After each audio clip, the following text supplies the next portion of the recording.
Mesdames et messieurs, bonsoir. Merci de nous rejoindre à nouveau pour ce nouveau numéro, cette série de numéros de l'échiquier international consacrée à la guerre déclarée contre Gaza.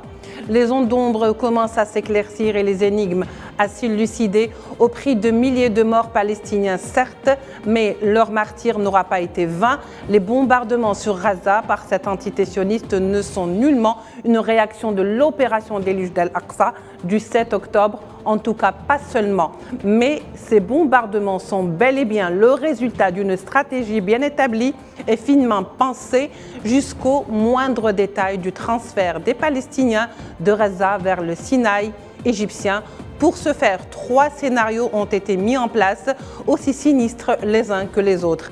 Des scénarios où l'on décide du sort des Palestiniens sans leur demander leur avis, comme d'habitude, sauf que ce plan élaboré par l'entité sioniste se heurte à la détermination de faire des Gazaouis prêts à mourir sur leur terre, une détermination qui met pour l'instant leur plan en échec.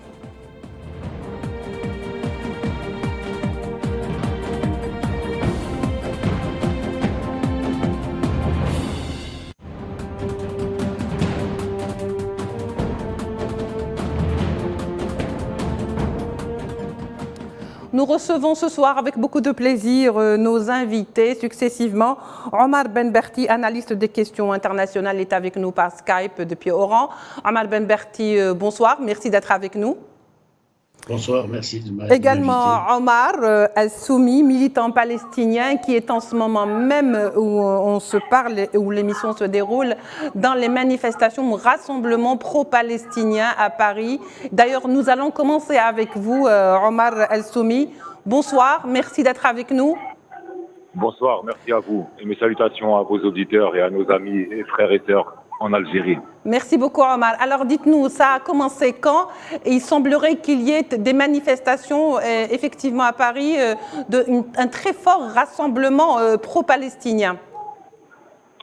Aujourd'hui, ce soir, sur la place de la République à Paris, on est presque 10 000 personnes pour ce rassemblement qui est un des premiers rassemblements autorisés. Et avant de parler de ce qui se passe aujourd'hui, j'aimerais dire 2 mots sur la honteuse collaboration du gouvernement français qui, en plus d'être une partie prenante aujourd'hui de l'agression contre le peuple palestinien, a voulu nous réduire au silence.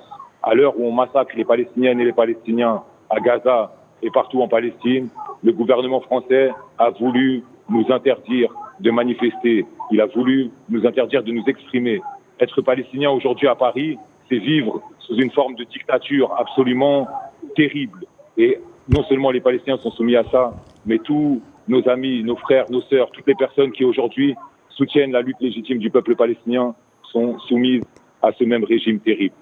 Aujourd'hui, place de la République, on est presque 10 000, des drapeaux palestiniens, des drapeaux aussi de beaucoup d'organisations associatives, syndicales, politiques. Il y a un front unitaire de plus en plus large qui est en train de se construire. Et les barrages qu'ils ont voulu nous mettre sont en train de céder sous la pression d'abord de la résistance palestinienne. Cette résistance, c'est celle de ces hommes, de ces femmes, de ces enfants, de ces civils qui aujourd'hui, malgré tout, est contre les projets d'Israël, de l'entité sioniste et l'implication américaine et les complicités des autres gouvernements autour. Eh bien, le peuple palestinien dit, nous restons sur notre terre, nous tenons. Vous pouvez nous affamer, vous pouvez nous assoiffer, vous pouvez nous tuer, mais nous ne quitterons plus notre terre, nous ne quitterons plus la Palestine. Et avec cette force, eh bien nous ici, on est portés par une force très grande aussi. Quelle que soit la position du gouvernement français, interdite ou pas, nous manifestons aujourd'hui parce qu'on sait qu'on est du côté de la justice et dans une lutte légitime contre la tyrannie et l'oppression, contre le massacre et le génocide. Très bien. Alors, Omar Soumi, je sais que vous êtes en plein dans le rassemblement et je souhaite donc bon courage à tous les Palestiniens et à tous ceux qui sont sortis pour manifester et pour dire leur soutien au peuple palestinien qui souffre sous les bombes et je dis à Gaza surtout. Merci beaucoup, monsieur. Samedi 28, allez-y. On sera très très nombreux à Paris samedi 4 novembre. Samedi 4 novembre à 14h30, place de la République, comme partout à travers le monde. manifestons nombreux. Notre soutien pour la Palestine, c'est aujourd'hui une des boussoles, une des lueurs d'espoir pour ceux qui aujourd'hui sont sous les bombes et face à ce projet criminel. Merci. Très bien, à toutes merci et tous. beaucoup. Merci à vous pour cette invitation. Merci Omar Soumi. Je rappelle que vous êtes palestinien militant, que vous êtes l'un des organisateurs de tous ces rassemblements pro-palestiniens et que vous avez été vous-même victime de l'agression des sionistes puisque vous avez fait de la prison avant d'être bien sûr chassé de vos terres et vous retrouvez aujourd'hui en France. Merci beaucoup, Monsieur Omar Soumi. Merci à vous. Au revoir. Je me tourne vers vous, Omar Benberti. Alors, Wikileaks, cette ONG spécialisée dans la révélation de documents classifiés, a partagé lundi 30 octobre un document en date du 13. Il produit par le ministère des Renseignements, bien sûr, de l'entité sioniste, évoquant un déplacement forcé des civils de Gaza vers l'Égypte, lequel produira bien sûr des résultats stratégiques positifs à long terme. Et ça, c'est ce que dit ce rapport. Donc, cela ne laisse plus de doute, Omar Benberti, il faut le dire, que l'objectif de l'entité sioniste derrière cette frappe sur Gaza est tout simplement le déplacement par la force des Palestiniens sans aucun espoir de retour. Tout à fait. Je pense que vous avez parfaitement raison de le souligner. Et je sais que ce qui se produit actuellement, ça obéit à une feuille de route. Cette feuille de route, elle a déjà été établie il y a fort longtemps. Le scénario dont vous parlez, les scénarios dont vous parlez ont été établis, rédigés, pensés, concoctés par des stratèges américains d'abord et israéliens ensuite, parce que rappelons qu'Israël n'est rien d'autre que la base avancée des États-Unis d'Amérique.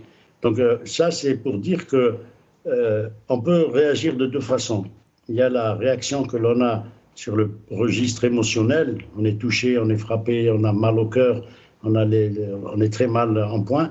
Quand on voit ces bombardements incessants, cette barbarie effrayante que développe cette entité sioniste en massacrant journellement, quotidiennement des enfants et des femmes.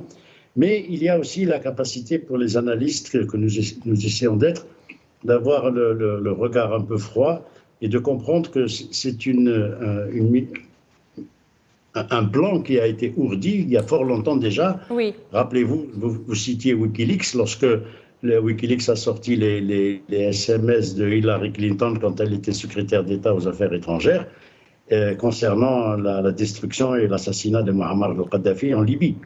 Donc, il n'y a rien d'étonnant. Ça remonte à plus de 50 ans lorsque les stratèges de la CIA avaient élaboré un plan de reconfiguration de ce qu'ils appelaient, eux, le nouveau Moyen-Orient.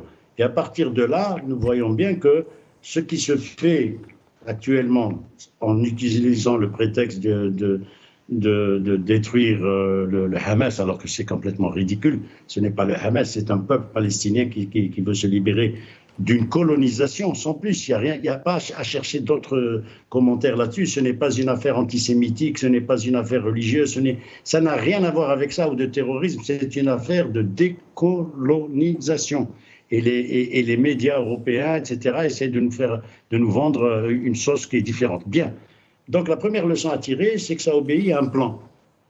Ce plan a été élaboré il y a fort longtemps. Oui. Et il s'agit de reconfigurer tout le Moyen-Orient. C'est pour ça que les pays arabes sont dans une situation tout à fait, j'allais dire, incongrue, mais délicate, parce qu'ils ne savent plus comment répondre à ce plan. Et personne n'en réchappera. Oui. Il faut bien se mettre ça dans la tête. Ce plan va toucher jusqu'à l'Afrique. Il ne faut pas se leurrer là-dessus.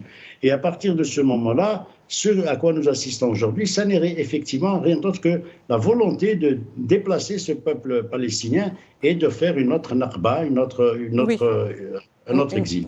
Un autre exil, notre Nexa, exactement, Omar Benberti. Alors, nous recevons avec beaucoup de plaisir également, se joint à nous, Bissam Abou Naja, militante palestinienne depuis Bruxelles par téléphone. Bissam, bonsoir. Bonsoir. Merci d'être avec nous. Merci à vous de m'avoir accueilli. Alors, il y a quand même, comme je le disais tout à l'heure à Omar Benberti, un plan bien planifié, bien programmé, celui de dépeupler Gaza de tous ces Palestiniens, de les envoyer vers le Sinaï. Il y a eu, donc l'arrogance pousse même à élaborer plusieurs scénarios. Apparemment, le premier, et je vous le cite parce que ce n'est pas de moi, c'est un rapport, c'est le rapport rapport qui le dit, des renseignements sionistes qui envisagent donc pour un premier cas le maintien de la population et la prise du pouvoir par l'autorité palestinienne, c'est-à-dire on efface Hamas, je ne sais pas de quelle manière. Le second cas, c'est la population qui reste à Gaza. On est bien gentil, vous voyez, mais un autre pouvoir local. Mais là, ça pose un petit problème parce qu'on a peur de ne pas le contrôler comme on l'a fait avec Hamas. Et le troisième cas, bien entendu, c'est que tout simplement, Gaza soit évacué vers le Sinaï égyptien. On va d'abord installer des campements, des tentes. Ensuite, on essaiera carrément de faire, si vous voulez, cette population, de la pousser vers l'Égypte. Et pourquoi pas faire appel aux pays qui seraient généreux d'accueillir des Palestiniens chez eux. Voilà un très très bon plan. Alors, qu'en pensez-vous, Bissem? Alors, tout d'abord, ça me fait rire comme vous imaginez. Alors, moi, j'ai le sentiment qu'ils ont mis des options juste pour finalement les médias, mais le seul et unique plan qui persiste, on va dire, dans la tête ou dans l'esprit colonialiste israélien, c'est le déplacement. Et donc, maintenir une autorité palestinienne ou créer un pouvoir local, etc. En tout cas, ce n'est pas. On est loin de ces options-là. L'option aujourd'hui qui finalement visible et qui se passe devant nos yeux, c'est la troisième et qui est l'option en fait du déplacement du second exode. Mais cette fois-ci, les Palestiniens sont conscients des enjeux qu'ils encourent. Moi, je suis issue d'une famille réfugiée, donc du territoire de 48, donc de Beer-Saba, et ma famille donc a déjà subi un premier exode en 48. Ils sont conscients, on le sait, ils le savent, et ils ne sont pas prêts en fait à faire un second exode. Donc absolument. Oui, on l'a vu, Bissem, parce qu'on l'a vu cette fois-ci, Gaza est déterminé, hélas, à mourir, mais à mourir sur ces terres et à ne pas partir, puisque de toute façon, on commençait à leur dire partez vers le sud, alors qu'en partant vers le sud, on les a quand même bombardés, ils n'y ont pas échappé. Donc de toute façon, ils savent très bien qu'aujourd'hui, s'ils quittent leur terre, c'est un petit peu, voilà, c'est un décès, un acte de décès définitif. On l'a vu avec également dans l'histoire, donc la Nekba de 48. Mais la Nekba de 48, il y avait des villes qui étaient carrément rasées par l'horreur parce que il y avait il n'y a nul besoin de l'évoquer. Donc les groupes Haganah qui semaient la terreur. Il y a eu également le massacre de Tantoura, personne n'en parle, Deir Yassin. Et voilà aujourd'hui que c'est le tour de Gaza. Il y a tellement de choses à raconter en termes de massacre. De toute façon, là, l'histoire elle est connue. Pour ceux qui veulent savoir, ils n'ont qu'à aller chercher dans les archives. Absolument. Donc je pense que la vérité, on la connaît. Mais personne ne veut la raconter. Oui. Vous savez, la guerre est basée sur un mensonge et la paix est basée sur la vérité. Donc il suffit tout simplement en fait, d'informer les gens, de leur dire ce qui se passe réellement pour qu'ils puissent savoir, en tout cas prendre position en connaissance de cause. Mais encore une fois, comme l'a dit la personne qui est présente sur le plateau... Monsieur Omar Ben-Barti, oui. Voilà. Que finalement la politique israélienne, c'est une politique de colonisation, d'extermination en fait du Palestinien, quoi. Ils le disent et ils le disent ouvertement. Nous sommes la Palestine, c'est une terre sans peuple. Donc il y a cette volonté de vouloir vraiment exterminer les Palestiniens. Voilà, ce peuple palestinien qui se bat pour ses droits, tout simplement. Restez avec nous, Bissem. Donc, on revient vers vous. Monsieur Omar Ben-Barti, au fait, on a fait des calculs, on a élaboré des stratégies, des stratagèmes du mal, mais on a oublié un facteur très important, c'est-à-dire que finalement, les Palestiniens eux-mêmes. Est-ce qu'on a fait un faux calcul parce qu'on n'a pas finalement calculé les Palestiniens? Et aujourd'hui, on voit que ce plan se heurtent justement aux Palestiniens et à leur détermination à rester sur leur terre, quitte à mourir. Tout à fait. Mais quand un peuple décide de vivre libre, personne ne peut l'arrêter. Ça, l'histoire nous l'a démontré à travers des siècles dans tous les pays du monde et nous en sommes ici en Algérie hélas aussi un exemple, mais un bon exemple. Donc je veux dire par là que les Palestiniens, ils les ont mis dans le calcul. Et le calcul qu'ils font, justement, vous l'avez cité dans votre scénario, le calcul qu'ils font, c'est de les massacrer de telle manière qu'ils finiront par partir. Oui. Ils s'exileront, ils iront au diable Vauvert, en Jordanie ou je ne sais où, etc. Mais ce sur quoi je veux attirer l'attention, c'est que ceci obéit à une vision qui n'est pas seulement celle des Israéliens, c'est une vision américaine. Quand je dis une vision américaine, ça répond à un plan qui a été ourdi, qui a été pensé, je l'ai déjà dit, Oui. et qui consiste à reconfigurer tout le Moyen-Orient, de sorte que l'Égypte est menacée, la Jordanie est menacée, le Qatar est menacé, tous ces pays sont menacés. Même nous, en Afrique du Nord, nous sommes menacés. Il ne faut pas rester naïf. Oui. Ces gens-là n'ont pas de limite. Ils ne fonctionnent pas. Pardon ? Ils n'ont pas de limite. Non pas de limite, c'est certain, mais eux, ils ne sont pas naïfs. Ils ne sont pas naïfs, ils ont des objectifs bien précis et il ne faut surtout pas leur faire confiance. Regardez ce qui s'est passé en Ukraine avec les accords de Minsk, quand Angela Merkel qui est vivante, elle n'est pas morte, et quand François Hollande qui est encore vivant, ils ont reconnu officiellement qu'ils avaient fermé l'œil sur les accords de Minsk parce qu'ils voulaient laisser le temps à l'Ukraine de s'armer. Donc ils sont diaboliques, ils sont méphistophéliques et à partir de ce moment-là, on ne peut pas leur faire confiance. Et c'est pourquoi je veux dire par là que le plan dont vous parliez, les telex qui sont sortis dans Wikileaks, ou les SMS, ou les rapports, tout cela ne démontre qu'une seule chose. Heureusement qu'existe Wikileaks. Regardez ce qu'il advient de Julian Assange et des autres. Et donc, il faut que nous soyons, nous, prêts à faire front, parce qu'ils ne se suffiront pas de déplacer un peuple. Ils ne pourront pas le faire, quel que soit X, parce que le peuple palestinien est en train de faire la démonstration de sa vivacité. Il est massacré au quotidien, tous les jours, femmes, enfants, vieillards, etc. Regardez dans quel état... On est au 26e jour, voire plus. On est vraiment... on va entamer le mois, donc ça fera bientôt, avec 2 jours de plus, ça fera bientôt 1 mois de bombardement sans relâche. Tout à fait. Et ça vous démontre la lâcheté dont sont capables ces gens, parce qu'eux, ils attaquent avec des avions, des bombardiers, avec des bombes au phosphore, et en face d'eux, il y a une résistance qui se défend avec les moyens qu'elle a, et avec ça, elle lui inflige des défaites, de lourdes défaites. Donc, c'est pour vous dire que avec ces gens-là, il n'y a ni foi ni loi, et donc il n'y a rien à respecter. Ils ne respectent pas le droit international. Comment faut-il se comporter avec ce genre de comportement, puisque vous dites qu'ils n'ont ni foi ni loi? Alors, quelle est la démarche à adopter justement par rapport à cela, M. Ahmad Ben Barty? Je l'ai dit dans des propos précédents avec vos collègues, la seule démarche que nous pouvons adopter, c'est de développer la puissance, d'être fort. Quand vous êtes fort, ils ne vous approcheront pas.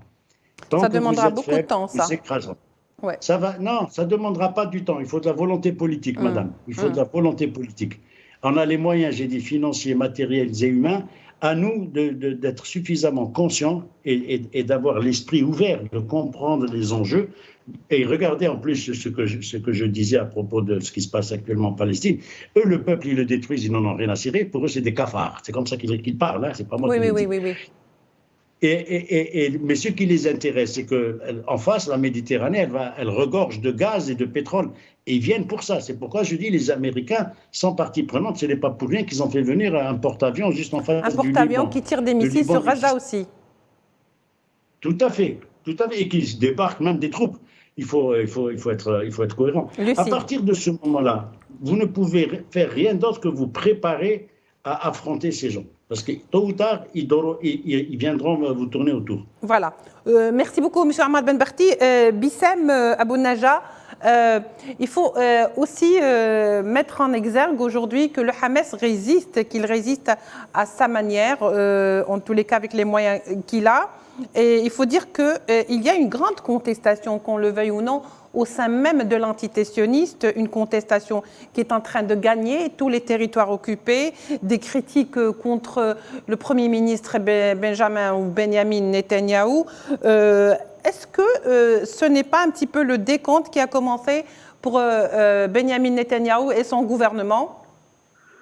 Mais ça, Benjamin Netanyahou le sait, et donc cette guerre-là, en fait, c'est une façon en fait de se dédouaner, ou en tout cas, ou d'éviter en fait la prison. Vous savez en fait toutes les histoires en fait du Colodo, depuis un moment, la contestation, le projet de réforme juridique. Donc oui, donc il a beaucoup de problèmes internes à régler. La guerre pour lui, ou en tout cas, ou gagner, en tout cas, ou écraser encore une fois, avoir le dessus dans ce conflit, ou en tout cas, dans ce qui se passe à Gaza. Oui. Pour lui, c'est la seule issue de secours pour sauver les meubles. Ça, on le sait, tout le monde le sait. Donc, mais encore une fois, lui, c'est un barbare, c'est un boucher, c'est un meurtrier. Il l'a démontré à travers l'histoire. Il continue à le faire. Il perpétue, en tout cas, il fait la même politique depuis toujours. Donc, nous, en tout cas, ça ne nous étonne pas. On sait que cet homme, ce qu'il est capable de faire. Pour l'instant, il a le dernier mot parce que c'est lui qui tient les rênes. Mais de toute façon, politiquement, Netanyahou, il est fini, hein, il est terminé. Je veux dire, quelle que soit l'issue de cette opération, Netanyahou, politiquement, il est mort. Ben justement, certains médias propres, bien sûr, à l'entité sioniste, pas occidentale, parce que les médias occidentaux ne pipent pas mot sur Netanyahou, disent que, justement, Netanyahou multiplie ou redouble de férocité sur Gaza, justement pour pouvoir avoir plus de sympathie auprès de ses électeurs colons sionistes. Extrême droite, oui. Oui, extrême droite. Oui, vous voulez dire quelque chose, Bissam?